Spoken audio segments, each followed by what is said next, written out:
Aquartake's Not Just for Boys initiative, which we have recently moved online, providing free 1-hour webinars for girls who are interested in careers within science, technology, engineering and maths, STEM for short.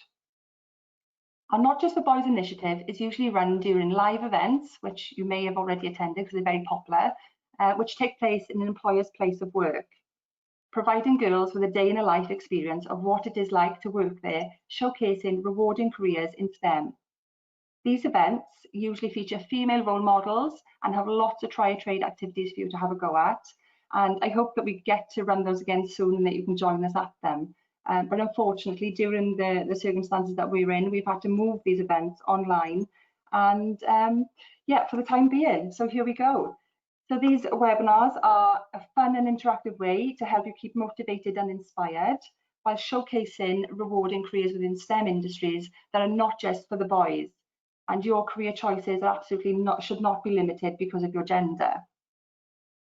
Today's webinar session is being delivered in partnership with Technocamps, and you'll be hearing from 3 inspirational women all working in STEM, who will be sharing their career journeys with us, the challenges that they faced and how they've overcome them. And we'll also be hearing what they find most rewarding about their careers in STEM as well. We hope that you will be inspired by their career journeys and decide to take the leap into STEM yourselves. Today's webinar will run as a question and answer session with 3 key speakers. We have a series of questions that we will put towards the speakers, and each will answer those individually before we move on to the next question. And we'd also love to hear your questions as well. This is your opportunity to ask the questions that you have in mind, and you can do that using the questions part on the questions tab on the toolbar on the right hand side of your screen as well. So if you have any questions, please send them in and we will answer all of those at the end. So your hosts for today are going to be myself, Emma Tamplin. I'm the collaboration partner at Aquartake. I manage a number of great projects, networks and events, such as Not Just for Boys, supporting girls and women to reach their full potential. I also work closely with businesses in Wales to help them create flexible and inclusive workplaces that support the development and progression of women. And I'm also joined by the wonderful Laura Roberts from Technocamps. So Laura's going to introduce herself. Hi, I'm Laura Roberts. I work at the University of South Wales and manage the South East Wales region of the Technocamps project. Technocamps is all about computing and science, and we go into schools and deliver workshops on computer science, and get people programming and get people looking at STEM through using computers. Thanks, Laura. So you're not going to actually see myself or Laura today. We have our webcams off today, but you will see our wonderful 3 guest speakers. So I will let them all introduce themselves. So if we start with Anna. Hi, I'm Anna Webb and I'm a service delivery manager for a company called Third Space, based out of Oxford, but work out of their office in Cwmbran normally. Thanks, Anna. Anushka? Hiya, folks. My name's Anushka Streets. I work for a company called Currency Cloud, who specialise in providing foreign exchange. So if you go on holiday to France or anywhere in the world and you're spending money, we write an application that helps make sure that that gets turned into pound notes at the other end. And I run some systems that do that. Really happy to be here today. It's great to see you all. Thank you, Anushka. And Naomi? Hi, I'm Naomi and I'm a biomedical scientist. I work for Public Health Wales at Singleton Hospital in Swansea in the microbiology department. Fantastic, thank you. And we'll be hearing a lot more from those speakers very soon. But before we get started, I just want to tell you a little bit about Aquartake. So who are we? We are the leading gender equality charity here in Wales. And since 1992, 28 years ago, we have been working to ensure women can enter the workplace, develop their skills and build rewarding careers. And we have a vision of a Wales where every woman and girl is treated equally and is fully able to participate and be represented in the economy, in public and political life, and can live safe from violence and fear. And we offer a number of services at Aquartake that can help support girls, women and businesses across Wales. We also work closely with decision makers and government to ensure our country is fair and inclusive for women, and to ensure that they have a platform for their voices to be heard. And we're also joined by our partners Technocamps. Hi, so it's Laura again. Technocamps is a Wales-wide project that encourages young people of school age to get into computer science and programming, and also look at how that impacts on other STEM subjects, because computers are used in every STEM subject these days. Gist Cymru is our Girls into Science and Technology branch of Technocamps. So we run girls-only events across Wales through the universities in Wales, so Bangor, Swansea, Wrexham and University of South Wales. And we encourage girls to get into STEM, especially using technology and computers. Well, thank you, Laura. Okay, so before we get started, we've got a couple of questions that we wanted to ask you at home. So if you bear with me, I'm just going to launch the first one. So we just want to find out a bit more about you. We want to find out where you are in Wales today. So if you could just complete the poll for me that you see on your screen.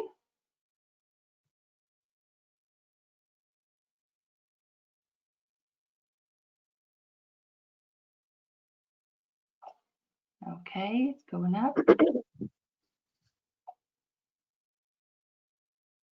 Okay, so the majority of you are in South Wales today, but it is great to see that, you know, we are reaching girls across all of Wales as well. So thank you for joining us today. It's great to see so many of you in the room. Okay, a couple more seconds just to get everybody's votes in.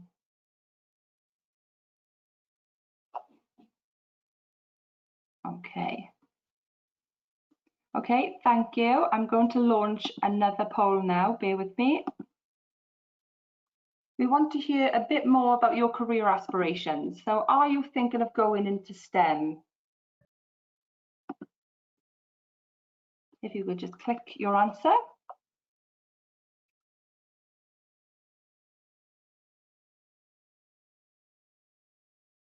Okay, so it's looking like the majority of you are already thinking about a career within STEM.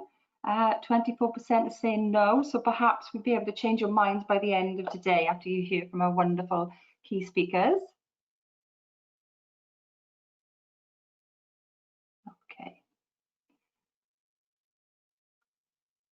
And then the last question we wanted to ask, do you feel it is important to see female role models?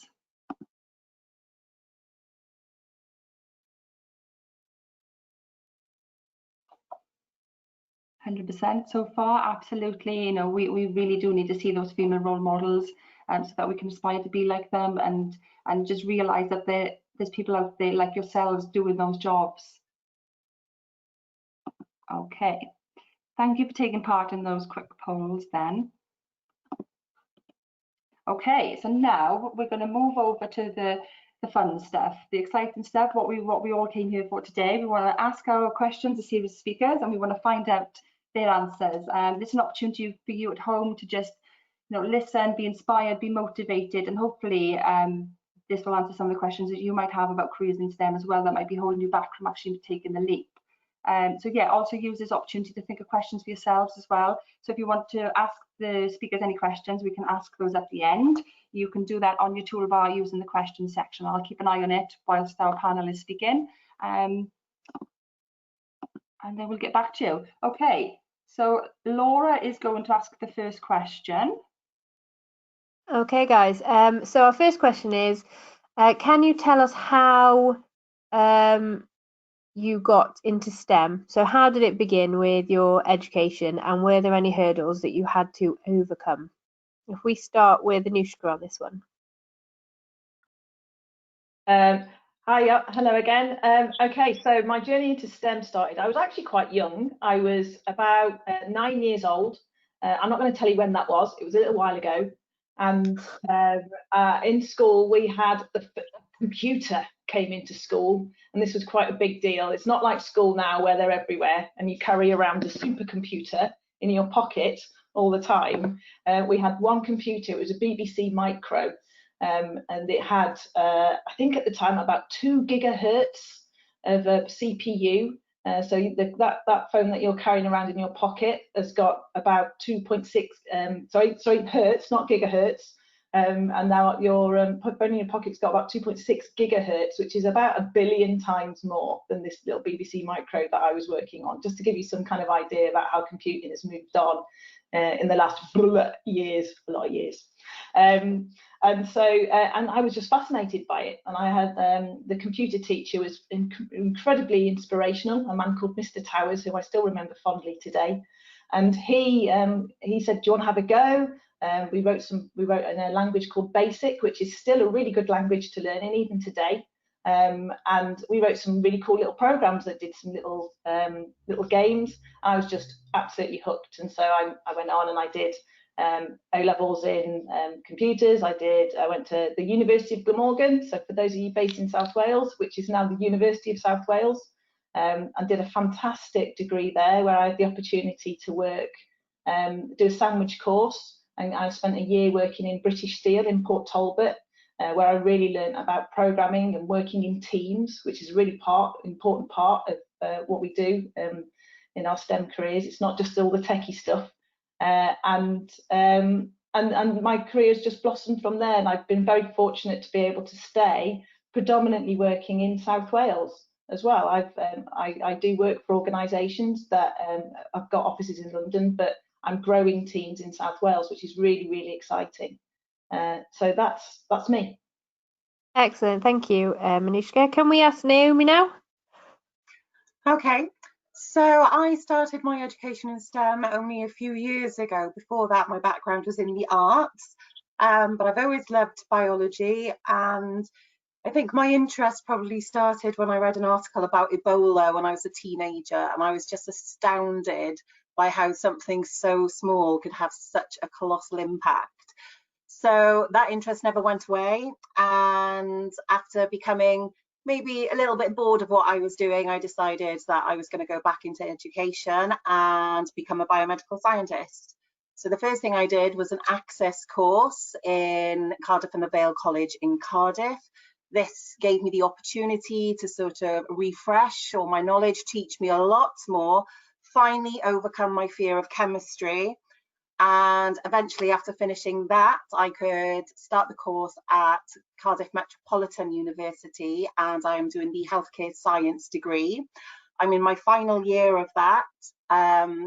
It's a fantastic program because integrated into it is the placement within the laboratories, which means that I get my portfolio so I can become a biomedical scientist. So yeah, haven't been back into the science side of things for long, but man, it's fantastic. Oh, excellent. Thanks, Naomi. And Anna.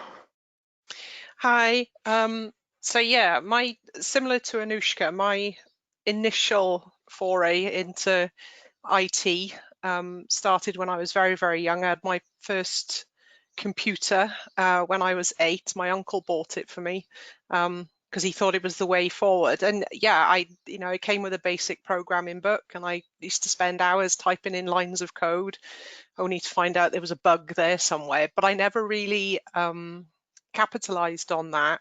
And when I was in comprehensive, they still had typewriter typing lessons. So it was right towards the end of my education that in school that sort of computers fully came in, and I never really bothered with it. My plan was to do travel and tourism, go and be a tour rep, because I was interested in languages. Unfortunately, I didn't do very well in my A-levels. So this is a positive thing because I ended up being hauled to the careers office by my mother and told she needs a job, give her anything, even if it's cleaning toilets. There was a huge poster at the back of the careers office that said, do computing science at the University of Glamorgan. And yeah, so I decided, what do I need to do that? And they said, well, you need GCSEs and 2 A-levels. And I was like, okay, got 2 A-levels, not the best grades, but it's enough. So I went, yeah, my journey started, I went to the University of Glamorgan to do an HND. So it's not a degree, but HND in computer science. Learned a bit of programming, learned some project management. There was quite a variety on that course, which was really, really good. But it actually paved the way for me coming into this industry and into STEM. The biggest thing that pushed me, I think, was my final year tutor said to me, "What did you actually want to do when you left school?" And I said, "Well, I want to do travel and tourism." And he said, "If I was you, I'd go back to that because you'll never make it in IT." So yeah, I was glad I've actually proved him wrong.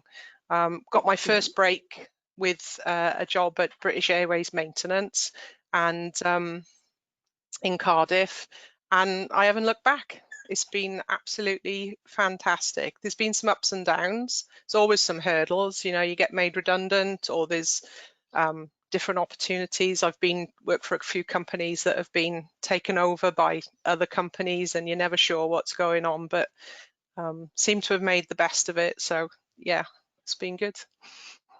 Excellent, thanks guys. So 3 very different, quite different routes into your careers and your journey. So I'm going to pass over to Emma now for the next question.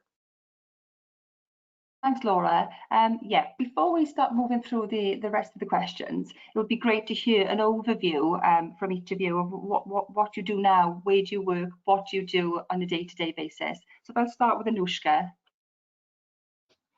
Okay, so right now I run a team of about 14 or 15 people, depending, to deliver the platform that we run all the software on for our foreign exchange services. So we run a big platform that deals with about $50 million of payments coming through our platform every single day. So that's a lot of money that we're responsible for. So that's people, and that's not just people on holiday, that's organisations that are looking to, people who are buying services in America and needing to pay for them in pounds in the UK. So it's all that kind of stuff. And so there are some really important things that we have to think about when we're managing that. It's other people's money. People care a lot about their money. And so it's really important that we do that in a secure way. So there's lots of rules that we have to follow. So there's an organisation in the UK called the FCA, the Financial Conduct Authority. And so they set out a lot of things that we have to do. And so building a platform that meets all of those rules is really interesting. Some of the other really interesting problems that we have to solve is when there's money, there are often criminals. And so what these people will do is they will try and use our platform to launder money, or to send money to people who shouldn't be getting money, or to maybe influence elections. And so we've got a very large department that their job is just to look at and then analyse all of these payments and make sure that bad people aren't doing bad things with the money in our platform. And that sounds like, oh, that's quite boring. It's not. It's really interesting. There's a whole load of incredible the things that you would see. Somebody tried to buy a Ferrari the other day, and I actually the name of the guy was Mr. Crook. He actually gave himself the name Mr. Crook and tried to buy a Ferrari on our platform through a hacking exercise, which our systems managed to pick up before he managed to make that payment. So it's really, really interesting, really, really diverse, really varied. I work with some incredibly smart people, way smarter than me, who do some, we're solving some really, really interesting problems every day. And so, yeah, I absolutely love it. You might be able to tell I'm quite passionate about it. But yeah, it's really good fun. Thanks, Anushka. This sounds really interesting, actually. Naomi, do you want to give us an overview of what you currently do? Righty-ho. So the role of a biomedical scientist is to identify infection. So when you go to the doctors with an infection, you'll give a sample, maybe some urine, some stool, or a swab from anywhere on your body. When we get that, we put it up on agar plates or in broths, and we grow the bacteria that's there. And depending on what your clinical details are, we will know what to look for. So we'll culture that, we'll grow it. We've got a variety of ways to identify it. One of the best ways to do that is to blow it up with a laser in a vacuum. I love that bit. But once we've determined what the cause of the infection is, we then give it a whole host of antibiotics, and we determine which antibiotic is best to treat it. And that information then goes back to the clinician, so we know exactly what's causing the disease or the illness, the infection, and we know how best to treat it. This becomes increasingly challenging, especially with antimicrobial resistance, which is a building problem. But this is why the work we do is so important, because we make sure that the right antibiotics are used for the right people at the right dose at the right time. And pathology as a whole undermines about 70 to 80% of clinical decisions. So it is, it makes a huge impact.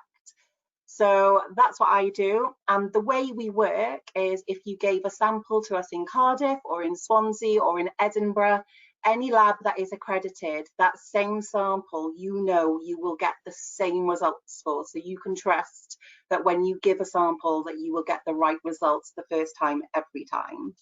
And that is a brief overview of the biomedical science.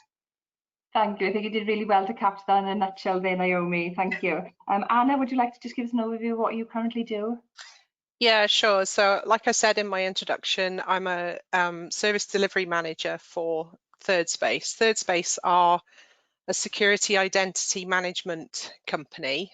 They partner with Microsoft, so that's pretty prestigious. They're a gold partner with Microsoft, and up until now, they've predominantly dealt with securing companies' websites and things like that with identity management tools. So whenever you go to log on to a website, could be if you're doing online shopping or something like, I don't know, Twinkle or something like that, or any website where you have to put in username, password, the company I work for help the companies actually secure that, so that you have confidence as a consumer to be able to, think that your data is safe, all your personal data is safe. But recently they've decided that they want to branch out into cybersecurity and offer what's known as a security operations center, or SOC. And that's where I come in, because I've been brought in to help set that up. So it's quite a full-on role at the moment. There's only 3 of us. There's myself, my senior manager, and I've got what's known as a tier 3 analyst. So really switched on techie person who's able to hunt threats and spot hackers before they get into the system. And we're currently building out this amazing capability with ThirdSpace. I say capability because one of the big things that you find is that a lot of companies that are offering security, as in cybersecurity, they tend to offer a product or a technology, but don't always have the people and the processes that are wrapped around it. And that's predominantly where my speciality comes in, is that even though I've got a technical background, I also know what needs to be in place from a people perspective. So I'm in charge of recruitment. So I'm currently recruiting some new analysts to complement the one that we've already got, and also looking at the processes to make sure that, if we do have an incident for a client, that is managed fully and it's spotted in time, and we work with the client to remediate and sort of sort out whatever's happening in their system. So it's really good. And like I said, we're a Microsoft partner, so we're working very closely with Microsoft to be able to build this out and to market it. So it's a very exciting time for the company as a whole, and certainly for me, because I'm also working with the University of South Wales on our apprenticeship program. So hopefully, if any of you decide that you are going to go into STEM and potentially into the IT world and security, then our paths might cross at a later date and you might actually end up working for me. Brilliant. Thank you, Anna. I think the audience at home will agree that the world of STEM just holds, a wealth of career opportunities, and there's so many different varying careers out there that the girls can access and get into. So that's the whole purpose of Not Just for Boys. It's all about showcasing these careers that you may not even have heard of. I know I probably haven't heard of a couple of these careers today, so I'm learning something as well. So yes, it was just great for us to be able to show you what's out there. So we're going to move on to our next question now, which is, what inspired you to get into STEM? So Anushka, we'll start with you. What inspired me to get into STEM? I spoke about him briefly before, but Mr. Towers, right? He was absolutely phenomenal and so engaged and so supportive, and he saw a little flicker of something and really helped to nurture that. And actually, I've taken that forward because I learned so much from that. Hopefully, with my own daughter now, who's 13 and is not listening to this. She's actually, I'm pretty sure, doing TikTok right now. Should be working, she's not. But you know, those kind of lessons and how we can coach and mentor youngsters, and actually not just young people, but you know, our colleagues, how we can, you know, see that spark and help somebody be the best that they can be at something and take that opportunity. And he was great, and he really helped me, and he was my first mentor really, and all the way through, and right the way through to even when I left that school and went to an upper school, we stayed in touch, and so I was very fortunate. He was incredibly inspirational and supportive, and also I just loved it, right? And I think that's really important. You be passionate about it, because then you want to do it and you want to spend time doing it. So that's kind of what did it for me, Mr. Towers. Thanks, Anushka. Naomi? Well, like I said, when I read that article about Ebola, it's such a memorable moment in my life. It's never left me, and that continual fascination, and this goes on to what Anushka just said, if you love something, it's so much easier to do. It sticks with you. You want to learn it. It's not a chore. You don't feel like somebody's making you do it. You give your everything to learn about it. So I think that was an absolutely life-changing moment for me. And also work experience as a teenager. I was fortunate enough to spend one day in probably the smallest pathology lab in Wales. And actually what really blew my mind was the centrifuge, which is probably not a big deal these days, but then I was just like, wow, you can do that. So I just experienced so much that day, and it just sort of built on this sort of, you know, extension of like how fascinating biology is, how amazing the human body is, how amazing bacteria. Obviously there's a lot more microbiology, viruses, parasites, but for me it's bacteria.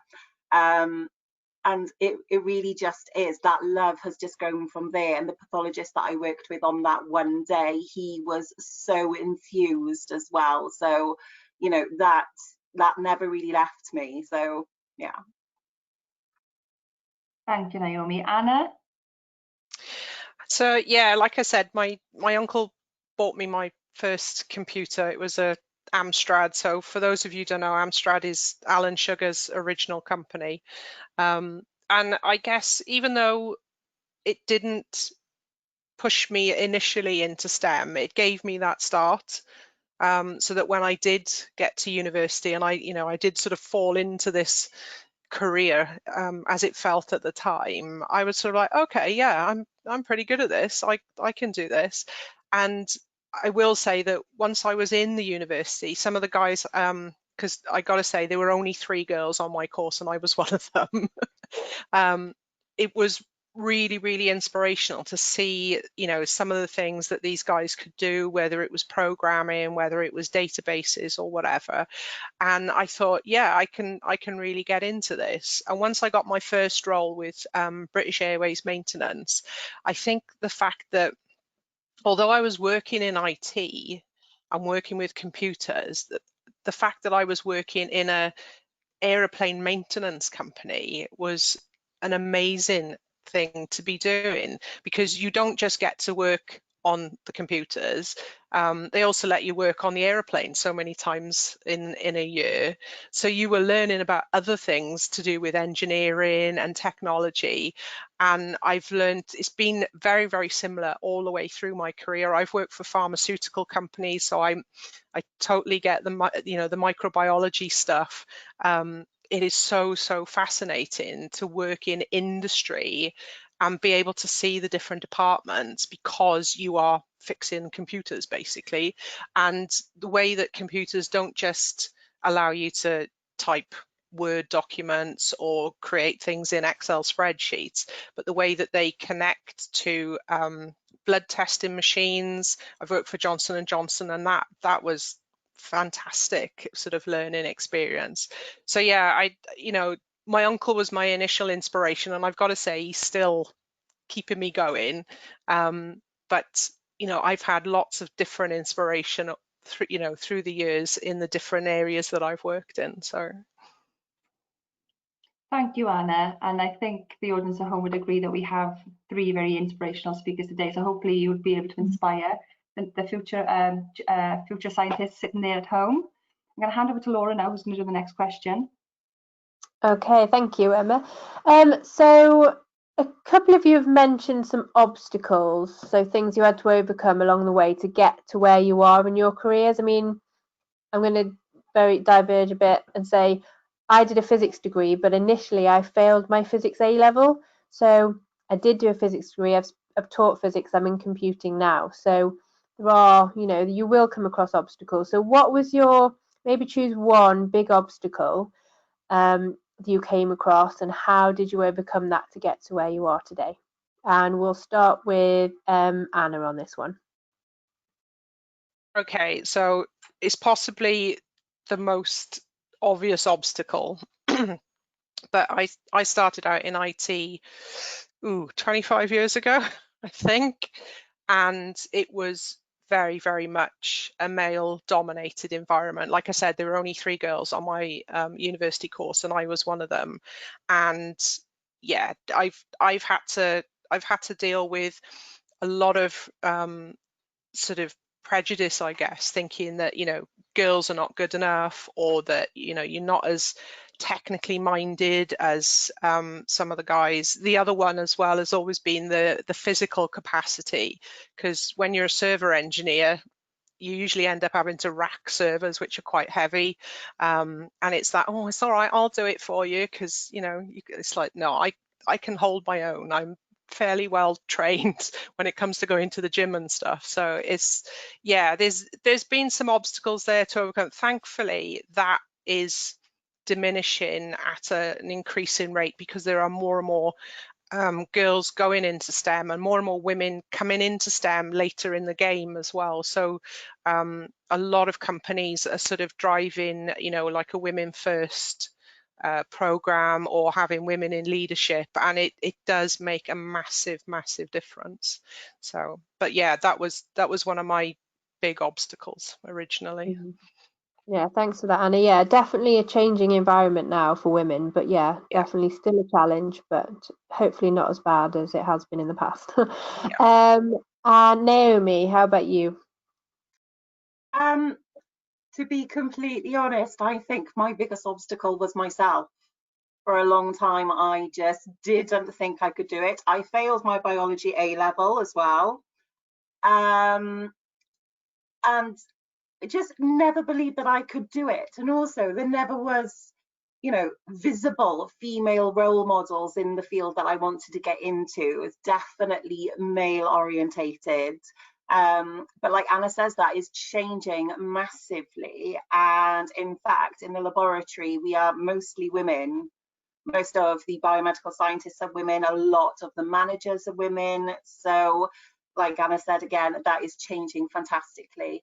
But I think even though initially my major sort of problem was me not believing in myself, once I had decided that this was what I wanted to do, then it became the opposite. I was my own driving force. I was incredibly determined.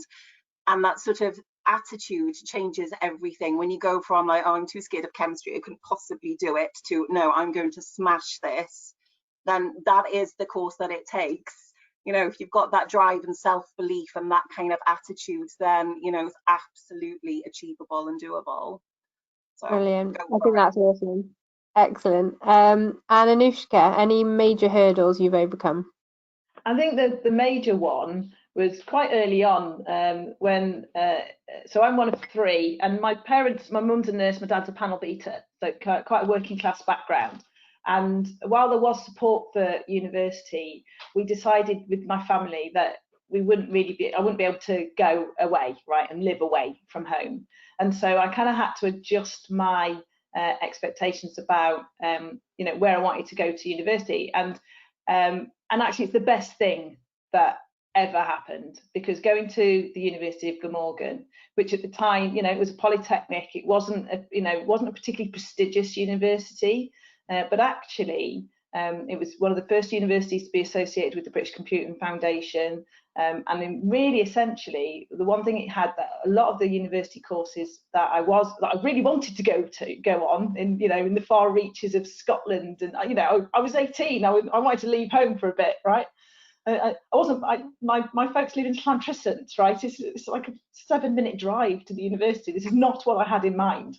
But it was fantastic because one, I was able to save a ton of money, and two, the course was amazing. And really critically, and this is something I think you should all consider, is it gave me the opportunity to have a year work experience in the middle of my degree. And I genuinely, I would say this right from the get-go, that set me up for my entire career. That year out in industry was absolutely pivotal to my career being as successful as it has been.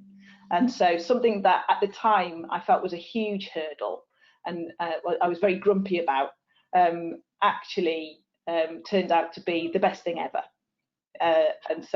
And I guess what I'd like you to take away from that is that, and we've, you know, Anna's mentioned, and then, you know, failing exams or not getting the results that you want, or something getting in your way, actually often can turn into a real opportunity, because it changes the way that you have to look at something, it changes the way that you have to approach it. If you really want it, you can often kind of overcome these things. Don't get down about them, because, you know, quite often they will present just genuine opportunities to move forward. Excellent. I totally agree with that. I think a challenge is a way to grow as well. So if you can overcome a challenge, you'll learn from that experience. Really, really good sort of advice there from overcoming challenges. Really interesting. Thanks, guys. So Emma's got the next question. Okay, Laura, just, you know, I'm going to skip over questions 4 and 5, just because I feel like we've kind of covered those anyway, about being inspired and so on. So I'm going to jump over now and just say and ask, what have you found most surprising about working in STEM? So if you could just let me know, what has really taken you by surprise during your career within the STEM industries that you work in. So if I start with Anna. Okay, so I think from my perspective, one of the things I found really interesting and sort of quite surprising is how all the areas of STEM link into each other. I've worked with guys in IT and girls in IT who've, you know, come from a medical background or a biomedical background, or they might have been working in a lab and sort of had to do some stuff with the computing side of things, and it's led them into this sort of technology career. Similarly, with different elements of engineering, you know, working on SCADA systems, which typically control manufacturing elements, and then, you know, they've had to sort of learn to maintain those systems, and then it's pushed them into a sort of IT based role. It's amazing how the elements of STEM all really like link in together quite closely, and that's, you know, that is quite surprising, because potentially you could see that they were, you know, separate entities really, but they are very, very closely linked. And just because you go into science or whatever doesn't mean that you might not end up going into IT or engineering or something completely different. They really have a lot of transferable skills. So it's brilliant, because it broadens, you know, the horizons if you decide that you want to take a different path in the STEM world, then it does really open up those opportunities. So it's great. Thanks, Anna. Naomi? I think for me, it's actually the sort of humility in science, because quite often science is portrayed as something that is, you know, either something is correct or it is not correct.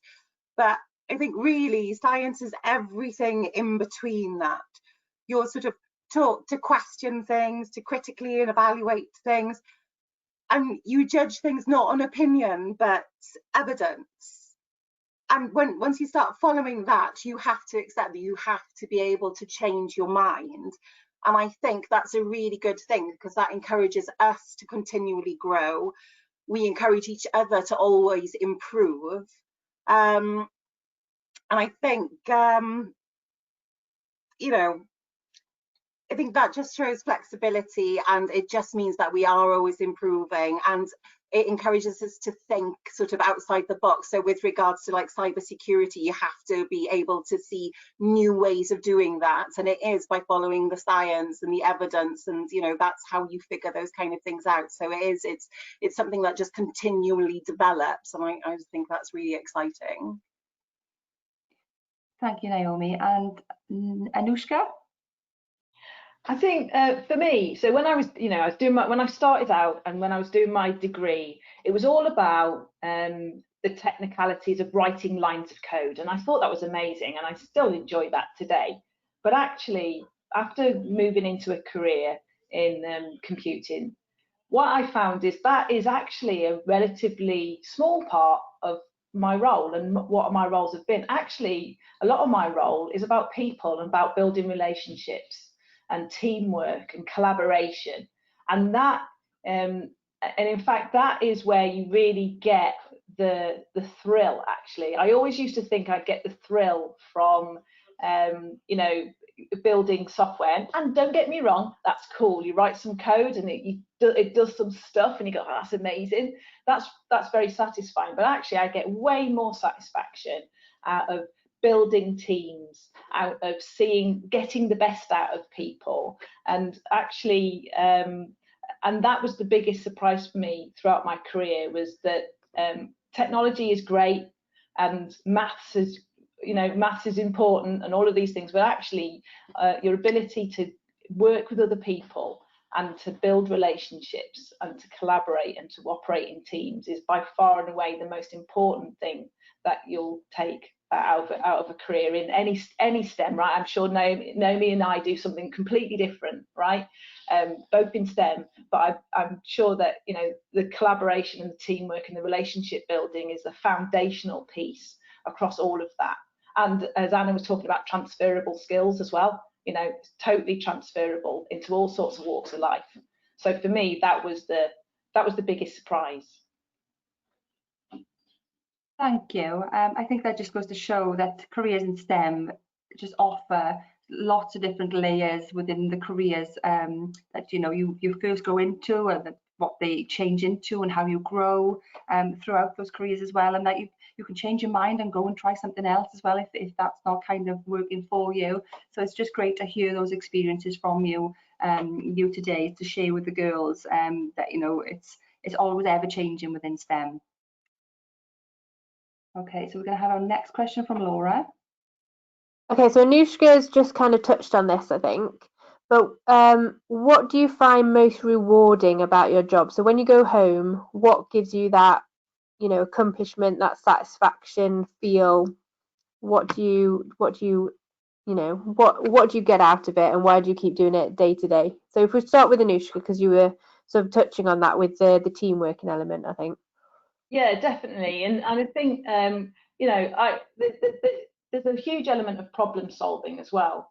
And the two things, the problem solving and the teamwork, kind of work hand in hand together, right? I'm not an island, and people don't, you know, people might ask me and say, hey, Noosh, how can we solve problem X, right? We've got a new currency, we're going to start doing Hong Kong dollars, you know, how are we going to do this? I can't solve that on my own.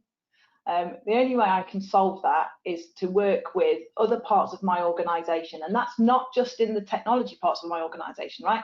I'm going to be talking to the product people in my organisation who are going to help me understand the market and help me understand the capabilities and what we can and can't do. I'm going to be talking to the compliance people who are going to be telling me, you know, these are the laws in Hong Kong. These are the things you can and can't do, right? So I'm not only am I talking to people within my own technology function, I'm having to communicate to people across the entire business, even salespeople, salespeople who are trying to sell this stuff, right?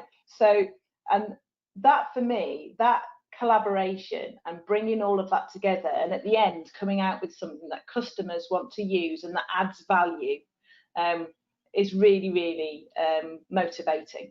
And that when I come home and I think, you know, we've had a good day today, we've solved some really difficult problems, and also we've helped to develop people's careers. You know, maybe somebody from at the moment, actually, I'm helping to work with a chap who's he was working on release management, which is actually getting software into production, and he's expressed an interest in wanting to move into product ownership and to start help us develop the product. So how can I help him to get from where he's at today to where he wants to be, you know, in 6 months, in 12 months time? That's incredibly motivating, right? And makes me feel really great when I come home from work if I can, you know, if I can help develop somebody's career in that way.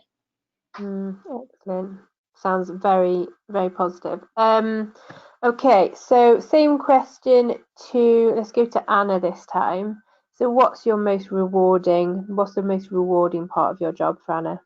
So I think similarly to Anushka, the teamwork and the, you know, being able to collaborate with not just your own team, but various departments within the business to, you know, deliver something that is tangible, that is going to bring money back into the company. And, you know, you've really had a big input into that is very, very rewarding. But one of the other things that I really, really enjoy as part of my role is developing other people. So it's when I've got staff who are maybe in a sort of apprentice role or an internship role, and it's sort of helping them develop not just from a technical aspect, you know, improving their technical skills, but also developing them as a person themselves so that they are more excuse me, more aware of, you know, how they operate within the team, how they interact with other people, and just giving them the inspiration really of, you know, what the possibilities are that they can, you know, where they can take their career, and being able to, you know, work really, really well in a corporate business, whatever environment. You see a lot of people coming out of university. I've dealt a lot with apprenticeship programs, and you know, they've got the experience from the degree course, but not necessarily the experience of working in a work environment, and it's sort of helping them, nurturing them to be able to cope with that and to realize that, yeah, it is, you know, it is a big world out there, but there is somebody by your side to help you, you know, guide you through as well. So I really, really enjoy that element of my role. So Excellent, thank you. So helping people develop their skills that you've been able to develop over time, yeah, it's really important. Yeah. And Naomi. I think the most rewarding part for me is knowing that all those samples that I process during the day, they're not just samples, they are a literal part of somebody. There is somebody very unwell in a hospital bed or in discomfort at home. They are scared, their family is worried. You know, I might be applying the science to it in the laboratory, but the outcome of whatever, you know, I or my colleagues find and communicate, you know, the implications of that is significant. And, you know, we play a role in making sure that they don't get any more sick, or that we can provide the right treatment. And, you know, sometimes we've got urgent samples.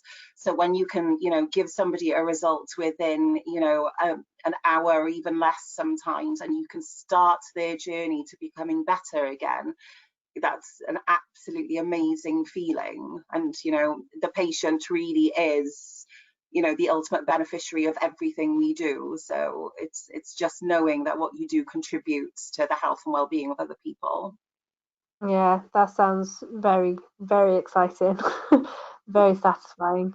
Okay, so we're going to pass on to Emma for the next question. Thanks, Laura. Yeah, so we briefly heard, around your multi-layered careers that you have already. So I just want to hear a bit more about what does the future hold for you in your current role, or is there something else in the horizon that you've got coming up? So if you want to share that with the audience, I'll start with Anushka. Okay, so for me right now, we're setting up an office in Cardiff. So Currency Cloud is predominantly a London-based company, but we're actually, even though we're all working from home at the moment because of COVID, we are actually going to set up an office, a hub in Cardiff, which I'm really proud of. I feel, incredibly passionate about being a South Wales girl and building a hub for really good, well-paid, high-quality jobs in Cardiff is fantastic. And we're working closely with the Welsh Assembly Government on that as well. So we're taking some really plush, swanky new office space on St Mary Street, which is really, really exciting. So, we've got really great university links here. So, we've got the University of South Wales, the University of Cardiff, the University of Swansea. There's also the National Software Academy based out of Newport. Amazing, great talent, which we want to keep in Wales, right? So we want to keep you guys in Wales, working in Wales. That's the plan, right? And hopefully we can be part of that. And then the other thing that I'm really excited about is, so I talked to you a little bit about some of the work that we're doing around compliance and fraud detection. And there's a whole load of things that are happening in the world around machine learning and artificial intelligence, and how we can leverage some of that really cool technology, which is mind-bendingly clever, to actually work out automatically if somebody is trying to defraud us. And so that we can focus more on the folks that are working at the moment to do higher quality, more detailed analysis on some of the other stuff that we're looking at. So that's really, really exciting. So that's what's next for me. Thanks, Anushka. Naomi? I think for me, the first thing I need to do is actually finish my degree. And then after that, there will be a specialist portfolio. But what I would love to get into, and I think it's the way things are going, is point of care testing or near patient testing. So it's taking the technology from the lab where we're hidden away and nobody sees us, and bringing that into a small lab based on a ward or the emergency department, and being able to utilize that technology but in a smaller size, and be able to get results to patients within 20 minutes or even less than that. The technology out there is absolutely fantastic. So it's just moving the lab from being this sort of backstage thing and bringing it forward, and those treatments or results available for the patient as soon as possible. So, it makes their journey that much easier. It might avoid them even needing to be admitted to hospital. So the potential for it is huge. And that's the bit I think I'm most excited about. So yeah, hopefully point of care testing. Thank you. And Anna? So I said earlier that at the moment we're building out a security operations centre and capability.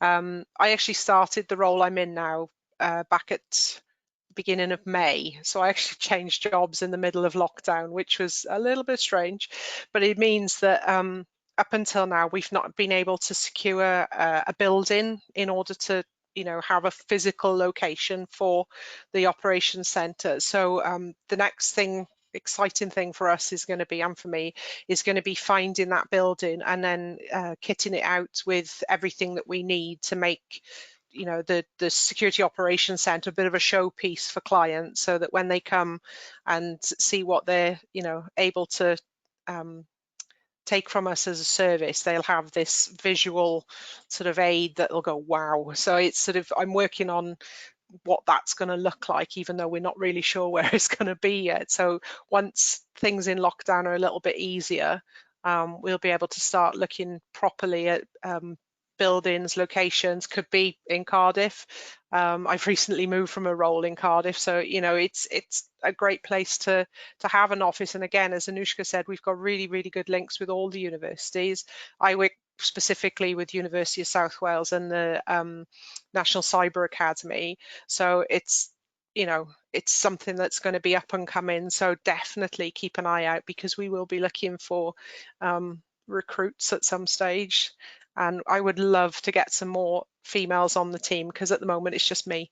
So, although I got to say, Third Space as a company, there's just under 70 of us, and there are more and more women, which is fantastic to see. So it's really, really good. Brilliant.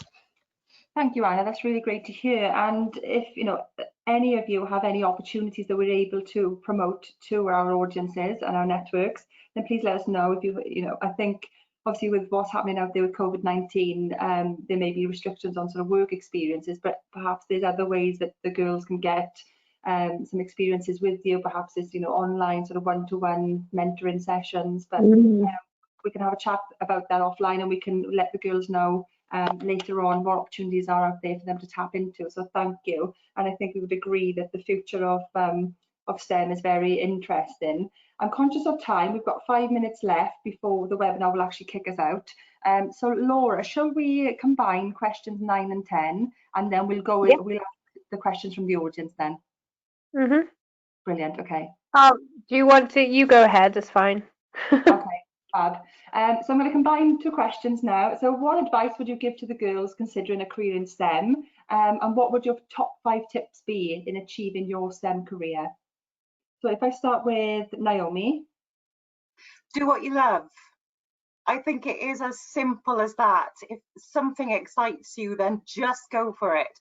Don't let anything hold you back. Don't let any sort of stereotypes, negative opinions, attitudes. If you love it, just with all of your heart, go for it. If that's what you want, make it yours.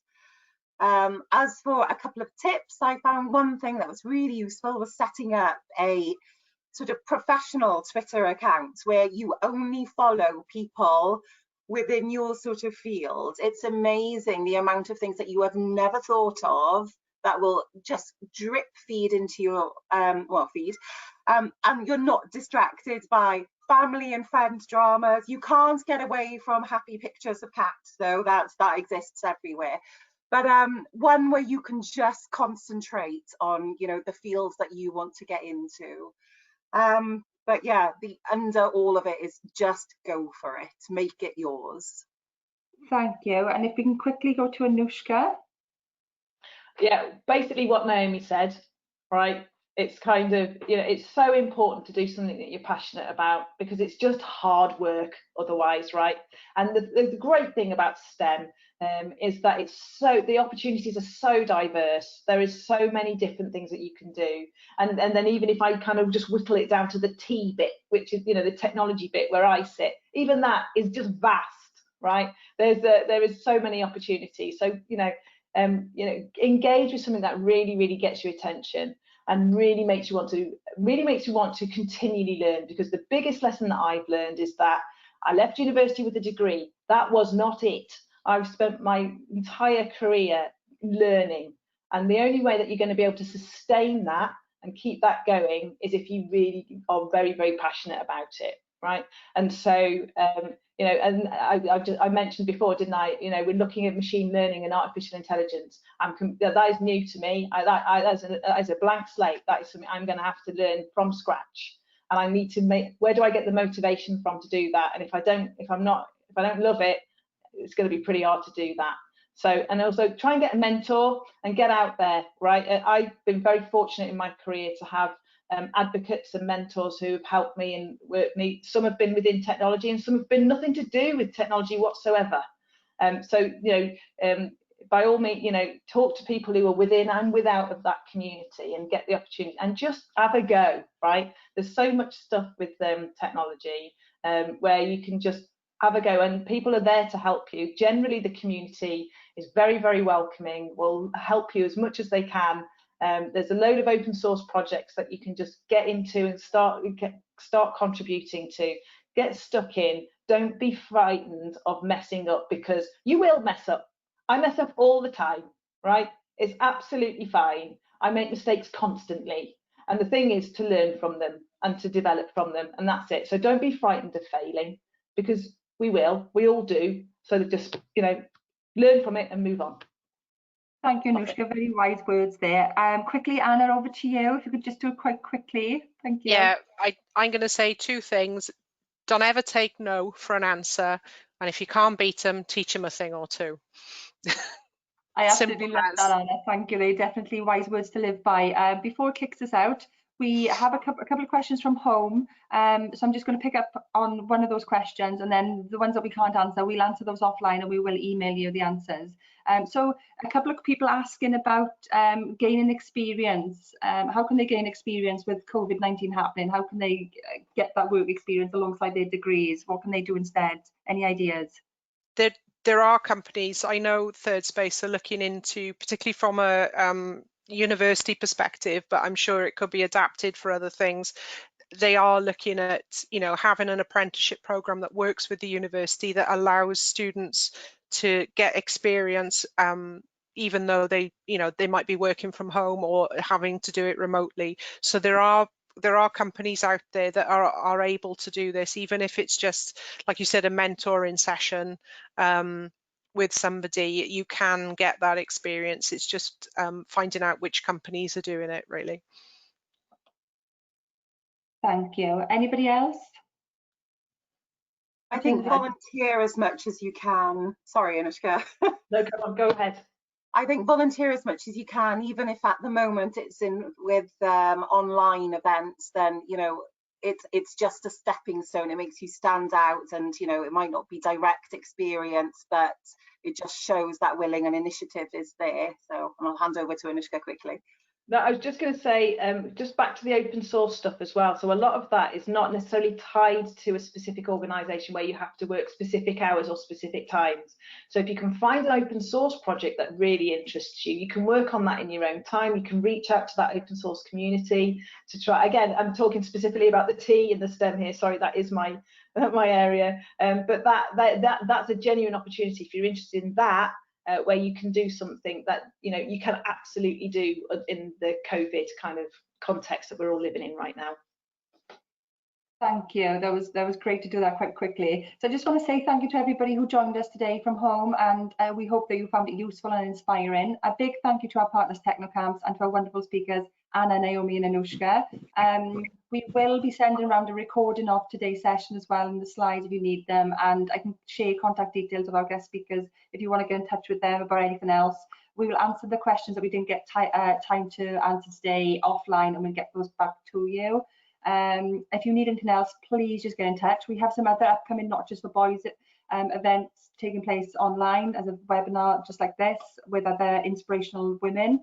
So on the 1st of July, we've got the Association of British Pharmaceuticals Industry, and on the 16th of July, we will be speaking to a woman from the Royal Mint and also a great scientist, Yumna from Swansea University as well. So please sign up.